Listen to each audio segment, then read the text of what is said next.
Hello guys, it's Ein and today we are gonna do a read aloud. Matilda, my favorite book. Excuse me. And we are gonna read, I think, chapter 1 or something. Yeah, so let's get started. Introducing Matilda, Michael, Mr. and Mrs. Wormwood, Miss Honey, Bruce Bogtrotter, and Amanda Tripp and Miss Trunchbull. Roald Dahl Matilda.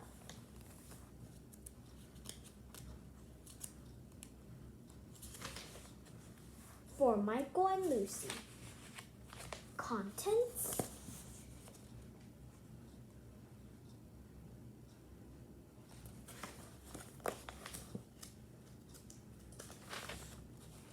The reader of books. It's a funny thing about mothers and fathers.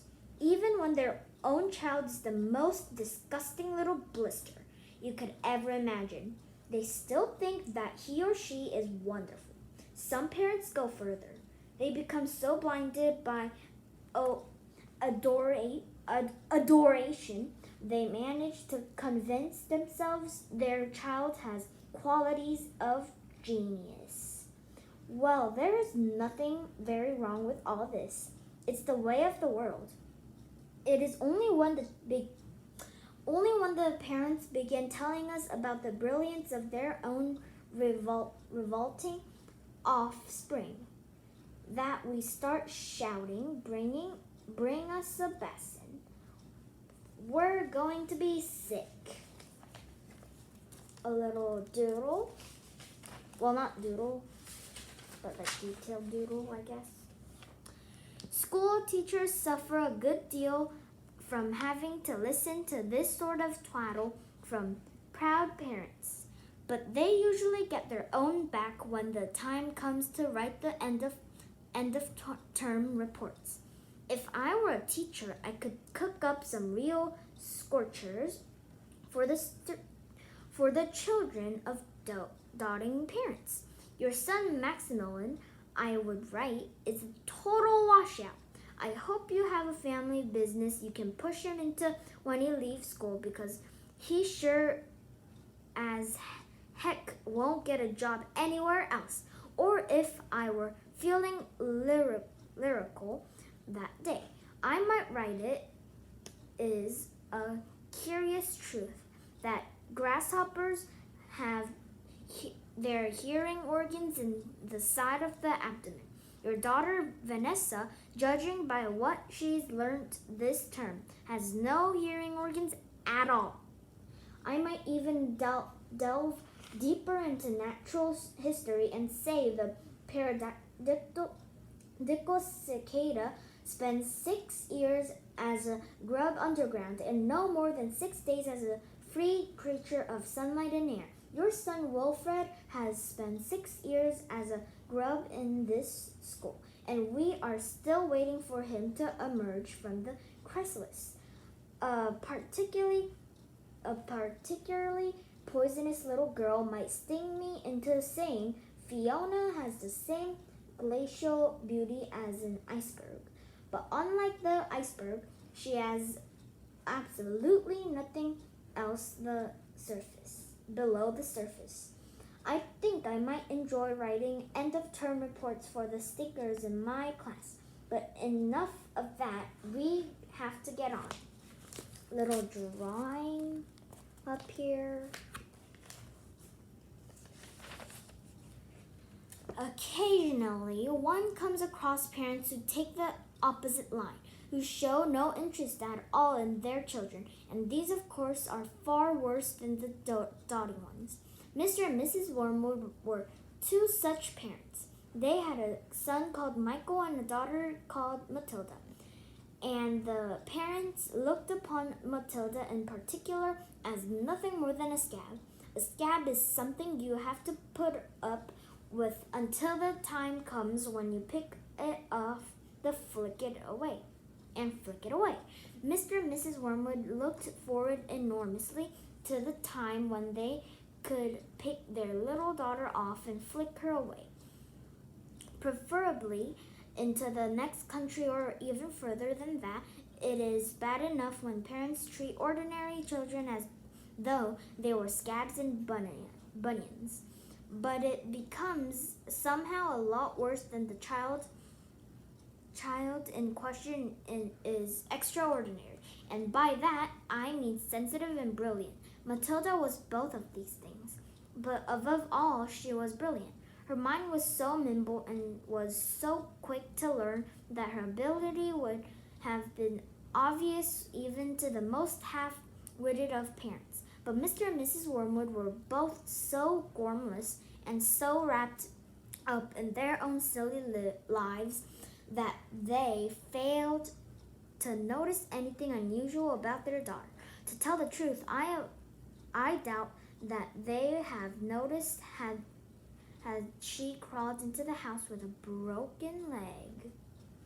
Matilda's brother Michael was a perfectly normal boy, but the sister, as I said, was something to make your eyes pop. By the age of 1.5, her speech was perfect, and she knew as many words as most grown-ups. The parents, instead of applauding her, called a noisy chatterbox and told her sharply that small girls should be seen and not heard. By the time she was 3, Matilda had taught herself to read by studying newspapers and magazines that lay around the house. At the age of 4, she could read fast and well, and she naturally began hankering after books. The only book in the whole of the enlightened household was something called Easy Cooking belonging to her mother. And when she had read this over cover to cover and had learned all the recipes by heart, she decided she wanted something more interesting. Look at that newspaper. Look at Matilda. And Michael, who's ugly.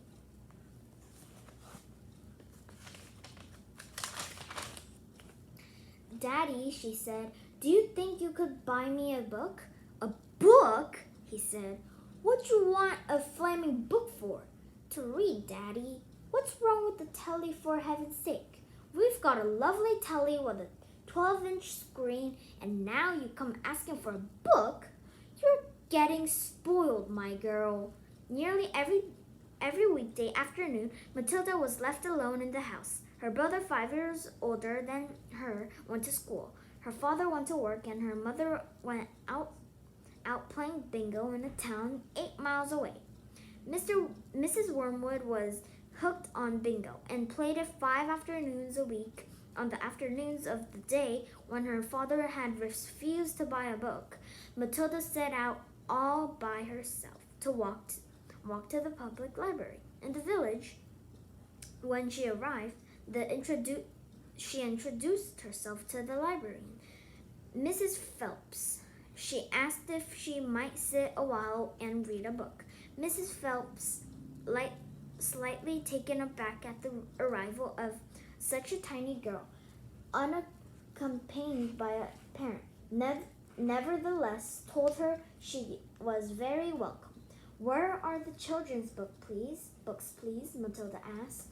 They're over there on those lower shelves, Miss Phelps told her. Would you like me to help you find a nice one with lots of pictures in it? No, thank you, Matilda said. I'm sure I can manage. From then on, every afternoon, as soon as her mother had left for bingo, Matilda would toddle down to the library. The walk took only 10 minutes, and this allowed her 2 glorious hours, sitting quietly by herself in a cozy corner, devouring one book after another. When she had read every single children's book in the place, she started wandering round in search of something else. Mrs. Phelps, who had been watching her with fascination for the past few weeks, now got up from her desk and went over to her. Can I help you, Matilda? She asked. I'm wondering what to read next. Matilda said. I finished all the children's books. You mean you've looked at the pictures? Yes, but I've read the books as well. Mrs. Phelps looked down at Matilda from her great height, and Matilda looked right back up at her. I thought some were very poor, Matilda said, but others were lovely. I liked the secret garden best of all. It was full of mystery. The mystery of the room behind the closed door and the mystery of garden behind the big wall. Mrs. Phillips was stunned. Exactly how old are you, Matilda? She asked.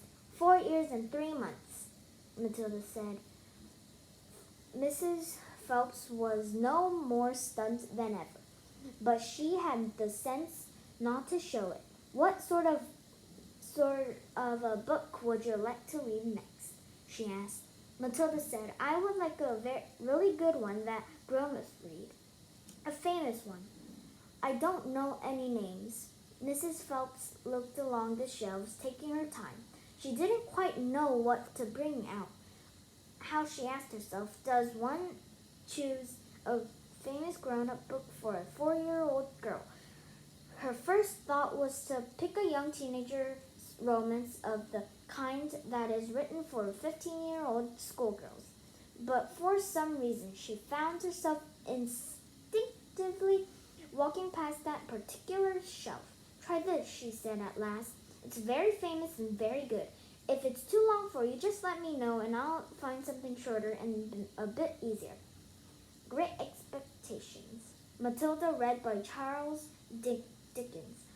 I'd love to try it. I must be mad, Mrs. Phelps told herself. But Matilda, she said, of course you may try it. Over the next few afternoons, Miss Phelps could hardly take her eyes from the small girl sitting for hour after hour in the big armchair at the far end of the room with the book on her lap. It was necessary to rest.